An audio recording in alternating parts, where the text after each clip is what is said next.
Greetings, this is Legacy of Dreams, Cold Twister, solo speed, going to be the best solo speed build, in my opinion, for Wizard next season, if everything stays as it was on the last iteration of PTR.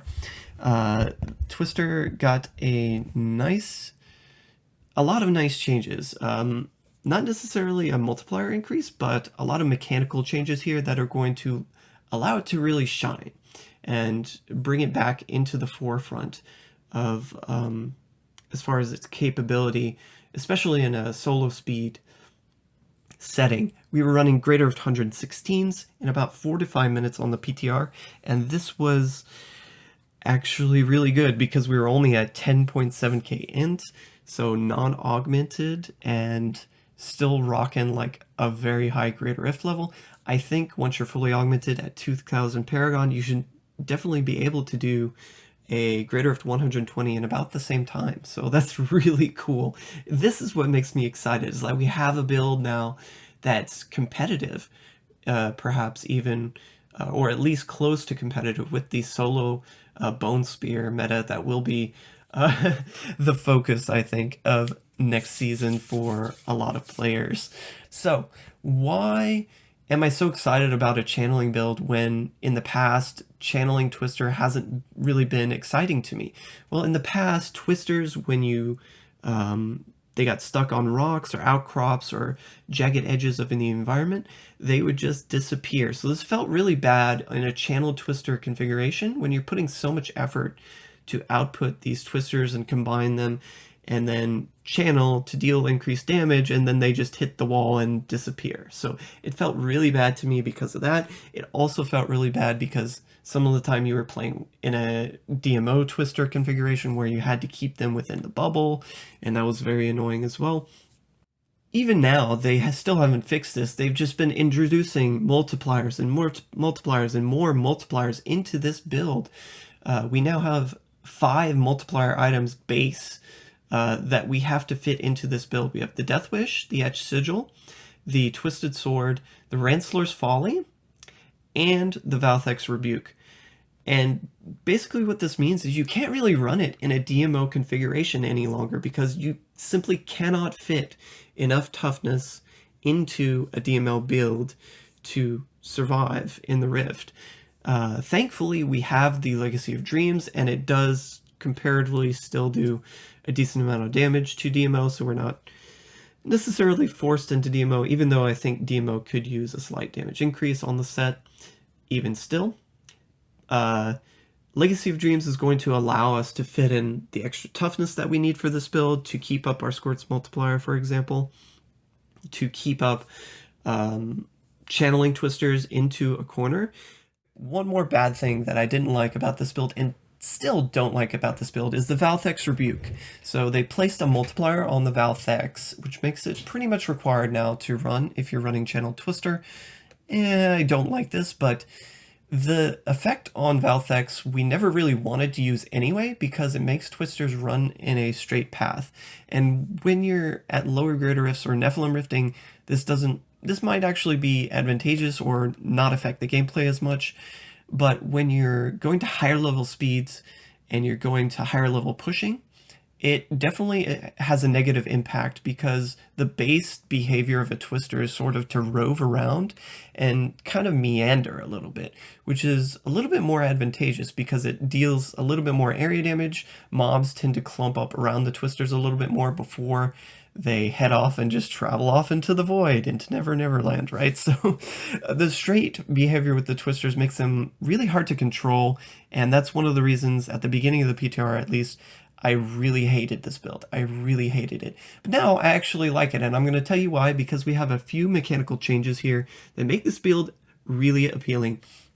First off is the behavior with corner stacking. So the behavior where the Twisters used to disappear, that sort of supposed bug fix that was performed way back in the day after the first Twister was the 2 seasons that we had Twister, right? So it's been reverted apparently. So as long as this carries over onto the live servers, we will be able to corner stack our twisters, and it feels so much better that the twisters don't go away, that they stay there in some way, that you're able to focus down elites a little bit more with this build in particular. Feels amazing. The control is just insane that you get from this. That being said, if you don't like the fact that we have to corner stack with this build in a solo push scenario, don't fret. The solo speed build, this particular build, you don't necessarily have to do that. You can use a different method that I've actually been preferring on the PTR. The Twisted Sword now allows us to combine with it. Gives us the Raging Storm rune and allows us to merge our twisters up to 3 additional times. So you have your initial twister cast. The Raging Storm rune allows you to combine it once, and then you have 3 additional times. So you can have a single cast twister that merges 4 additional times, up to 5, basically 5 twisters in one, which is super cool. This will do a few things. This will reduce the latency, at least in solo on the PTR. I never had issues with latency, so you shouldn't have issues in solo on live servers either. Group, I can't speak for group there, but there at least you have it. That's one of the intended results of this change, is that it will make the build a little bit more responsive, especially with keeping the tick rate. They reverted the tick rate at one point, and they've now kept it, so that's pretty cool. Where it used to be on live servers, I think it's the tick multiplier is 2, so that's about once every half second. Twister is basically acting as a damage over time effect as long as the enemy is underneath it. So this is highly advantageous and more responsive, especially for these solo speed builds. Dealing damage quickly is kind of nice to kill off the trash, especially. Let's see, the Raging Storm rune, of course, our base twister is only 8 yards. It will increase to 15 yards after the first time it combines, and thereafter will stay at that size. But the cool thing that gives us a little bit more control is when a Raging Storm twister combines, it will redirect in the direction that you cast, not the twister that was on the field, but the one you just cast into it. It will redirect in that direction. This means we can sort of find an alcove or an area off to the side where we can just sort of pull the monsters into that alcove, that isthmus, that peninsula, if you will.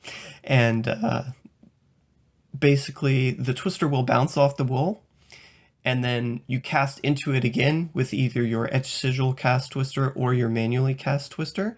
It will combine, and then it will redirect into the wall again and bounce off, and then come back to you and redirect up to 5 times. So even though we have Valthek in effect, which makes it difficult, we can sort of ping-pong the twisters in these small areas to deal increased damage, area of effect damage, to enemies. And this is how we'll sort of allow us to kill enemies a little bit quicker as we're going through the rift. It actually gives a lot of control. It feels super good, I'll tell you that. It turns it from a build that was not appealing at all to me to something I'm actually interested to play. Even though this kind of feels like a build that we're being forced into a little bit, it's kind of like, especially with the Etched Sigil changes, coming through, the desecration of Etched Sigil here being relegated to just Twister is kind of really sad to me. But that being said, the build itself feels good to play. And even though it's kind of a play our way build, not a play your way build, it's a fun build. I actually really enjoy it, especially with the increased attack speed that we fit into it. And yeah, so there are the reasons, the mechanical changes that are going to make it very appealing.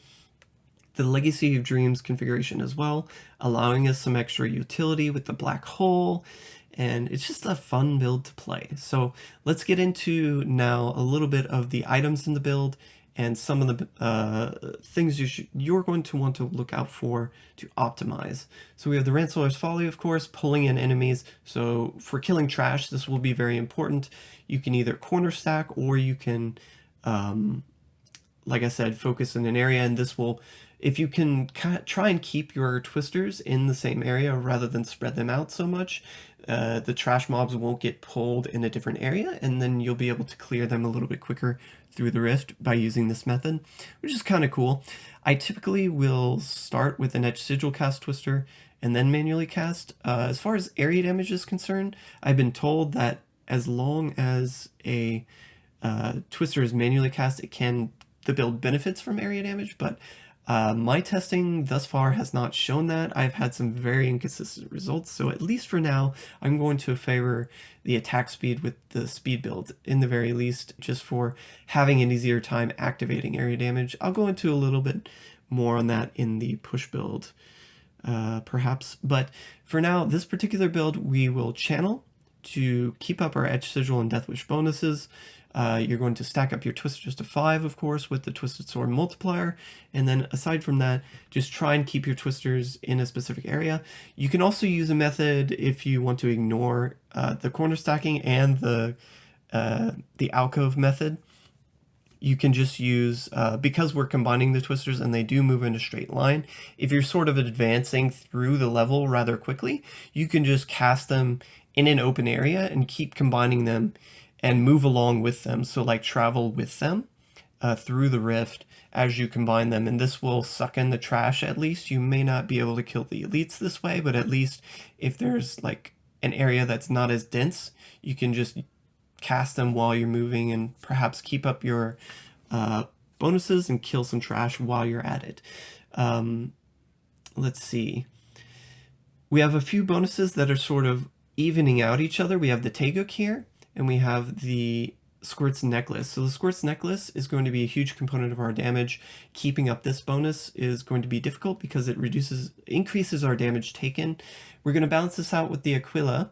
So the reason we're running the Mistral Breeze Rune, of course, is to be able to keep up our Aquila, keep up our Squirts, and then deal the increased damage that we want, right? Forgot to mention Bane of the Trap. So one other mechanic that's going on here, and why we're choosing the cold rune of Mistral Breeze, is that it can proc trapped at range. Yeah, on screen it was displaying a slowed message. It was displaying a slowed message rather than chilling enemies, but in the very least it is proccing trapped, and you are benefiting from the extra damage at range. So this is going to be one of the large appealing points of going the cold rune as well. The Mistral Breeze Rune reducing our cost of Energy Twister by about 29%, reducing it to 25 base cast, which is going to be highly advantageous because we are manually casting our Twister in this particular build, so the cost here being lowered is quite nice. On top of that, the Power of the Storm is applied after cost reductions, which is hugely advantageous here as well. Resource cost reduction is going to come from the shoulder piece and the Leoric's crown, doubling our topaz in the helmet, giving us a nice base of RCR as well. So also really important to keep up and manage our Aquila Cuirass is maximum arcane power is going to be of huge benefit here. You definitely want to get maximum AP on your source, and from Paragon, definitely put those in to increase the amount, so that 10% in between above 90, you increase the ceiling when you increase your maximum arcane power, and it just allows you that much more freedom. Like you'll notice your Aquila won't drop as often once you put in this maximum arcane power. It'll be a lot more stable. Another thing I forgot to mention was the Hergbrash's binding, going to help us really nicely to channel at will, which is going to be quite nice for the Flame Ward. Arcane power and crit on the source. Huge bonus here. Favor crit over crit hit damage if you have to on gear for this reason. Flame Ward, Arcane Torrent has a high proc coefficient. Twister has a decently high, decent proc coefficient as well. So our returns here from APOC will be quite nice and help us keep up our Aquila as well, and therefore our damage. Now Taeguk is a little different. This is a stackable bonus based on how often we're channeling. It will drop quite often as you're going through the rift, and in fact, it's fine if it does drop on occasion. You definitely want to have it ramped up in scenarios where you engage high levels of density, elite packs, especially once you kind of find those, pin them against the corner stacking. Definitely try and have your Taeguk at least start to ramp that up. And the reasoning is because Taeguk is really beneficial here for damage. It gives additive damage, and we don't have a lot of that in the build. We have skill damage on our boots and our helmet, and or alternatively the source. The vitality roll here you can put on the helmet or the source, which is kind of cool. Anyway, I'll get into that in a little bit as well. But we basically have, I don't know, that's 40%, and then you stack on the Taeguk. So the relative increase that you get from the Taeguk is much larger here than you might see in a lot of other builds. Also because we're not running Spell Steal, we're running Absolute Zero. As far as I understand it, this is still going to snapshot. The elemental damage is snapshot, I think, for the twister itself mechanically. So when you start combining the twister, it benefits from whatever level of cold percentage you were at the time. But this particular spell is going to be hugely beneficial regardless, because it will allow us to scale up our damage based on the level of density that we're engaging. The number of targets hit will give us more cold percent damage, and therefore just allow us an easier time as well going through the rift and gearing and such. So as you can see here, I have 90% based on a 10 stack of enemies hit. Scales up our damage quite nicely, right? So anyway, that's another benefit here. Conventional elements is going to be very big for allowing us to kill the Rift Guardian, kill those elites, just decimate them as we're going through the rift as well. Very beneficial there. Unity required for toughness. This is going to require unity on your follower, and the follower cannot die token, just for reference. And the elite damage here, very beneficial as well, allowing us just to kill those elites a little bit quicker. Kind of nice to have. Attack speed in this build, hugely beneficial, and let me explain why. I'm going to attack speed over area damage here, and I'm dropping all my area damage for this solo speed build, is that when you look at the breakpoints here for... I'm just going to use Magic Missile here because Mistral Breeze doesn't display the FBA breakpoint. You can get your frames per attack down quite a lot as compared to where you would be if you didn't have these attack speed rolls. We'd be closer to the 38 FBA or maybe the 37 FBA breakpoint, but because we have attack speed on the weapon, one of our rings, and the gloves, we now go all the way down to the 31 frame FBA interval. And what this does is you can manually cast your twister in between channeling and have higher uptime on your Etched Sigil and Death Wish bonuses. So that's the idea. The increased uptime leads to higher damage because, again, our twister is ticking so quickly and we benefit more in that way. We also have increased attack speed notably to our Arcane Torrent. You may be thinking, Craddock, you're going to be spending too much resource, you'll drop your Aquila because we're placing this attack speed. And I would argue no. If you gear in such a way that you have this RCR available, you will not drop, and the density will return via APOC. You'll be fine, right? So we'll be shooting for the 6 ticks per second, 6 attacks per second, 10 FPA breakpoint on Arcane Torrent.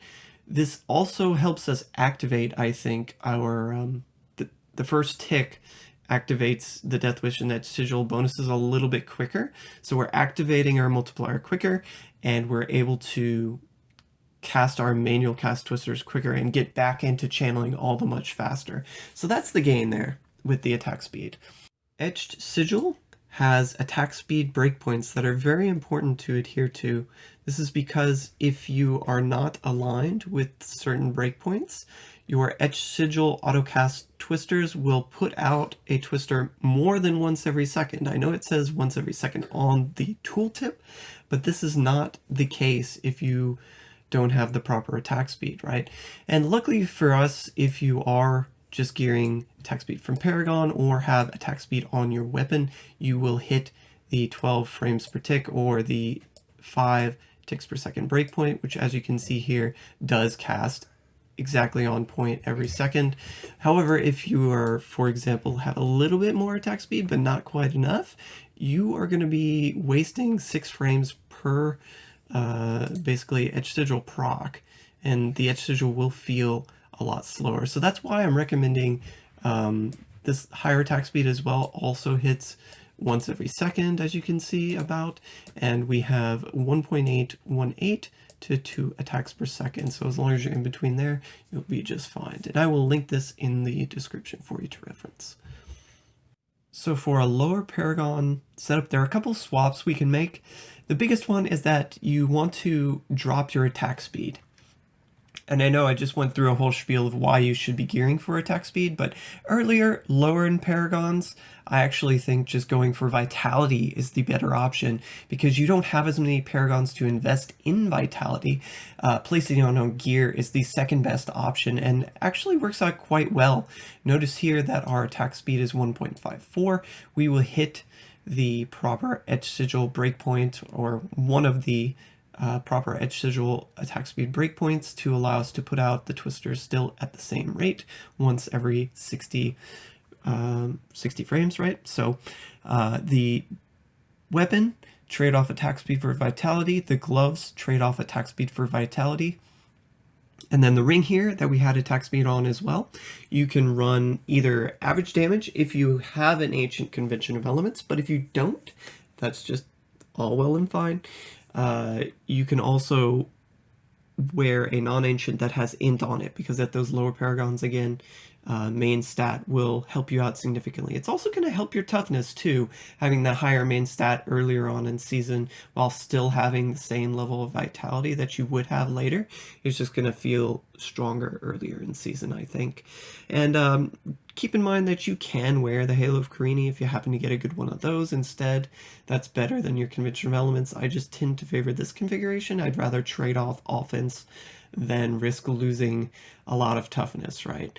Other swaps you can make, any sort of set pants that you could get, you can find that have a pickup radius on them would be nice as a secondary because you can fit in 2 affixes, secondary affixes, not just one, on a set pair of pants.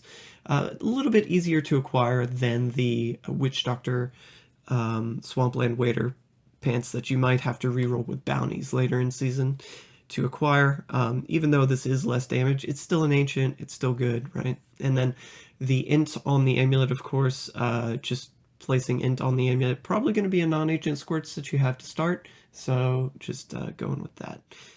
Okay, aside from that, we're just going to put a lot of life percentage, so life percent on chest, on the shoulder piece, the belt as well. Vitality, like I was saying, you can run it either on the shoulder piece, or the helmet, or the source, whichever one you don't have vitality on, put energy twister damage on. And then let's see, and we're going to put amethysts in our chest and a lot of vitality from Paragon. So one of the first things you're going to want to do when you're running this build in season is invest in vitality, not into intelligence. And this is because you want a higher base level of toughness that your shielding can, the higher your health pool, all your shielding mechanics are based on percentage of life. So deflection, for example, 4% of your life and damage. The faster we're attacking as well, the more shields we're going to generate. That's another benefit of the higher attack speed.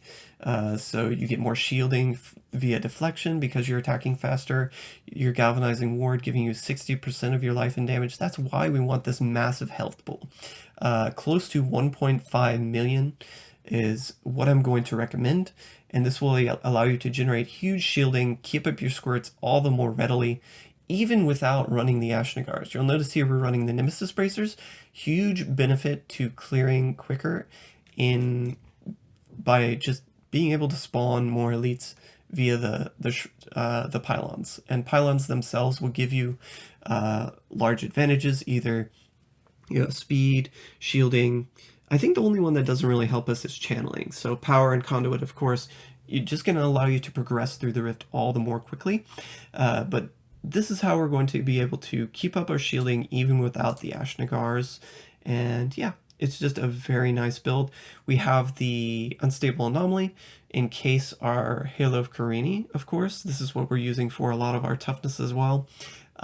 Coming in a big way here, giving us that 80% damage reduction while Stormer is active. So it's sort of a mid-range build because of the Karini, and indeed in certain Rift Guardian scenarios you don't want to be close to the Rift Guardian all the time, even though it is highly advantageous to twist or stack against a wall. Some of the time what I end up doing against some of the single target Rift Guardians is I'll find 2 twister stacking points to corner stack off of, and I'll corner stack on one for a few seconds, and then I'll teleport to the other, and I'll corner stack on that one, and then by that time my Storm Armor will have procced the Halo of Karini toughness on the Rift Guardian as they're traveling back toward me, and then the cold cycle hits from your Conviction of Elements and you just destroy them, right? So it's a lot of fun, engaging in fact, to manage that as well. Mantle of Channeling, increasing our damage while we channel, and more importantly our damage reduction while we channel. Similarly, our Flame Word will also increase our damage reduction while we channel, so these will both be a large component of our toughness. Just making sure that you're channeling when you're getting hit with that heavy damage is going to be very important. So another large bit defensively is going to be the Stone Gauntlets. These will increase our armor up to 5 times, so 250% once it's fully stacked up. It has a downside that will reduce our attack speed as it stacks up as we start getting hit by enemies. However, we counter this and negate it fully by running the Ice Climbers. Ice Climbers are actually really nice in this build. You don't have to worry about frozen, it's so nice. Anyway, this will counteract the Stone Gauntlets and allow us to run this higher level of toughness as well as we continue to get hits. I think the duration, if I remember correctly, on the Stone Gauntlets buff is 6 seconds as well. So just keep that in mind, that to keep up your toughness you want to get hit every once in a while as well. Another thing is our element here. The Swampland Waders are a Witch Doctor item. So you roll element on the pants, the bracer, and the amulet if you can manage it. Though, notably, the amulet you can put int here because there's a little bit more freedom, especially at lower paragons. Int, I think, would be more appealing because of the absolute 0 runes scaling up your occult percentage. Helping us get through the rift, especially is Illusionist. You are going to use the primary effect here of resetting your teleport, so this will help you like reset the cooldown of your teleport every now and again, but more so we're just using this for the movement speed.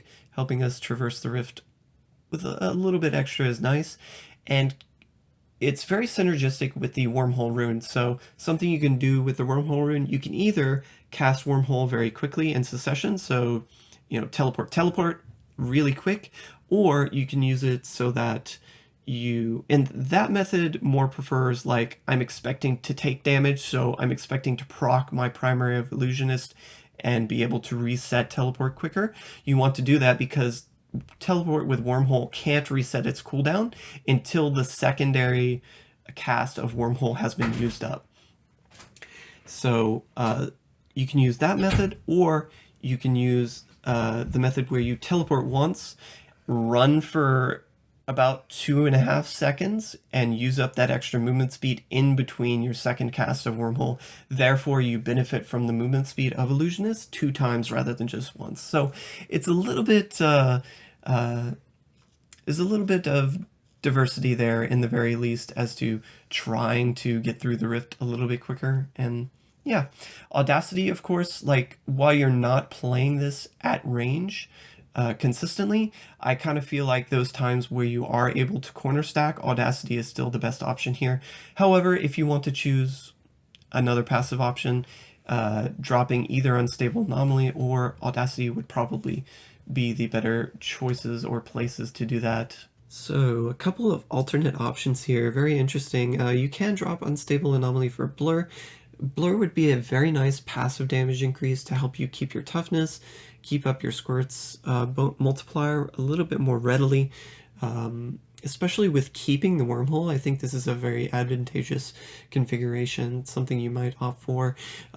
You are moving a little bit too much for my comfort to go opt for Unwavering Will, even though Unwavering Will has appealing points. I think the biggest thing that detracts Unwavering Will as an option for me is that the armor here is additive with the armor that you get from your Stone Gauntlets. They're both based on the amount of base armor that you have on gear.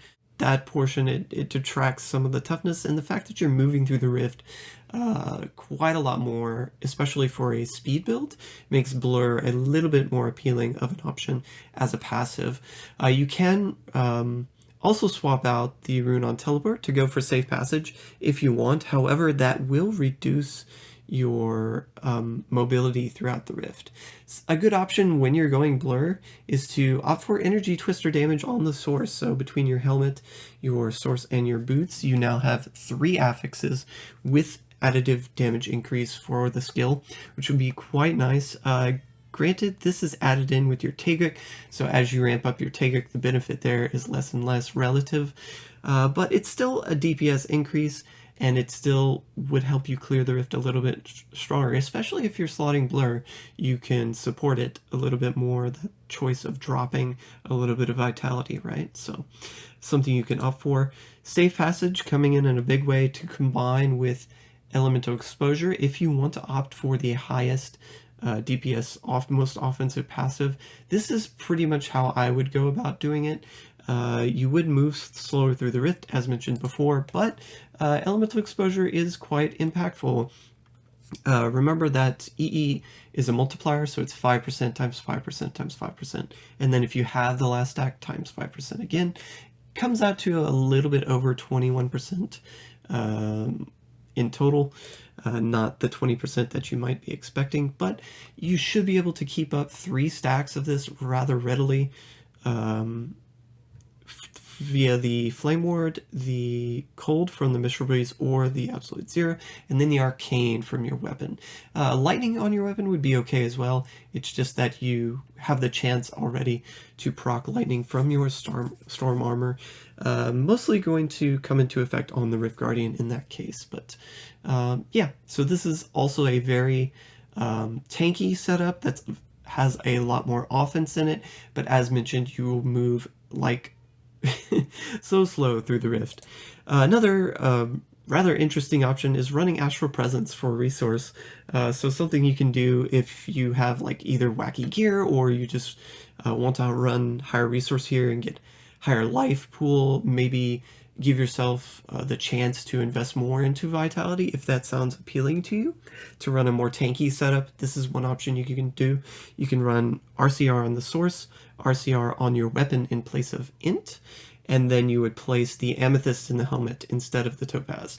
And this would give you 46% life from the Leorcs and the amethyst combined, but you lose the 15% from the chest piece because it's more advantageous, I think, to place vitality there in that scenario. That being said, you can put it together however you want and have a good time. If you're going tanky, full tank anyway, you would run Safe Passage, so there's that as well. So other passives that might be valuable though could include Evocation, just reducing the cooldown on your teleport, or even Dominance, giving you a little bit of extra shielding could be desirable. I think that's all I have to talk about this build. It's just really fun. It's going to be really strong next season, and I hope you enjoy it.